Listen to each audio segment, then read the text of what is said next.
আজকে সকালে প্রেশার কুকারের মধ্যে আলুর তরকারি করব, ঝোল ঝোল করে একটু করব, সব রকম দিয়ে আলুর তরকারিটা এর মধ্যেই বসিয়ে দেবো। আর রুটি দিয়ে খাবে বলেছে, রুটি হবে আজকে। তো দেখো আলুটা আমি একটু ভেজে নিলাম, নিয়ে এবার এটার মধ্যে নুন, একটু লঙ্কার গুঁড়ো, জল এইসব দিয়ে তরকারিটা বসিয়ে দেবো। একটু ঝোল ঝোল হলে তরকারিটা বেশ ভালো লাগে।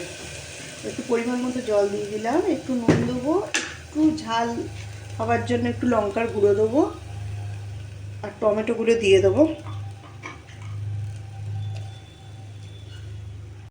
তরকারিটা দেখো আমার হয়ে গেছে, আর কতটা ঝোল রেখেছি দেখো।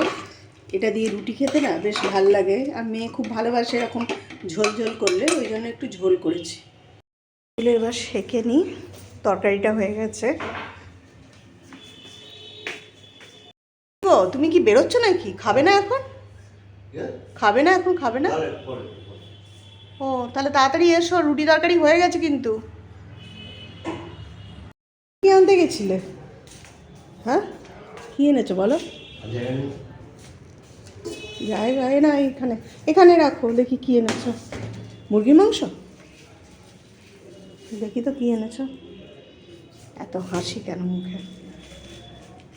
আমি তো ভাবলাম আজ লোটে মাছ করবো, লোটে মাছগুলো পড়ে আছে, হচ্ছে না। কি গো, আবার মাটন এনেছো? বাবা, তাহলে কি রান্না করবো আজকে? শুধু মাংসের ঝোল ভাত? ঠিক আছে। আমি ভাবলাম তুমি হয়তো মাংস আনতে গেছো, কিন্তু মুরগির মাংস। তুমি আবার খাসির মাংস আনবে জানি না। ঠিক আছে।